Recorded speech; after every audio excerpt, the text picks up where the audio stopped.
La garbure d'Oloron se hisse au niveau des spécialités de la gastronomie béarnaise. En témoigne l'intérêt que lui portent les médias nationaux et internationaux. Je parle surtout des télévisions. Après la télévision russe, Direct 8, France 2 et Canal+, c'est Jean-Pierre Pernaut, pour son journal de 13h sur TF1, qui a focalisé ses caméras sur la préparation de cette délicieuse soupe, autrefois populaire, est devenue au fil du temps un plat gastronomique. À Oloron-Sainte-Marie, dans le Béarn, où il y a même un championnat du monde de garbure tous les ans, Erwan Brem et Sébastien Audelat. Au sud du sud-ouest, c'est presque un plat national.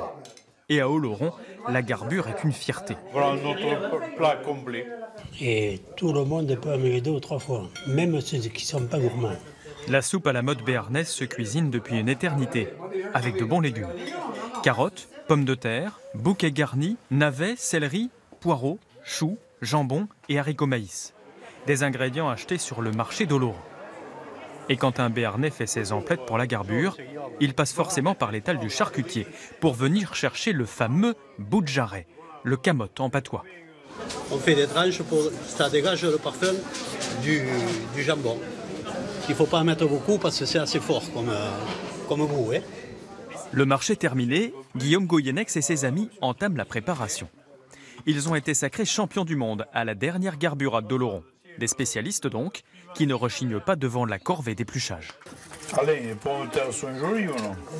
À l'époque, il n'y avait dans les familles que lors du repas du dîner, du repas du soir, la garbure, le pain, le fromage. On y retrouvait les légumes, la viande, tout ce qu'il faut. Pour réaliser une belle garbure, coupez fin les légumes pour qu'ils tiennent dans la cuillère. Et soyez attentifs au parfum.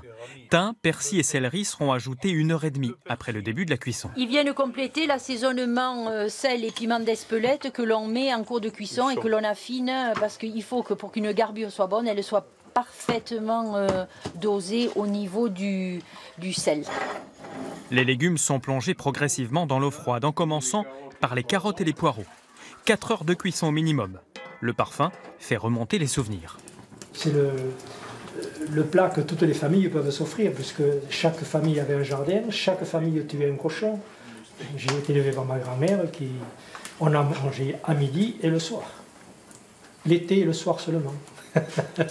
Le goût de la garbure change selon les saisons. Au printemps, par exemple, elle se cuisine avec des fèves. Et la manger est toujours un plaisir partagé.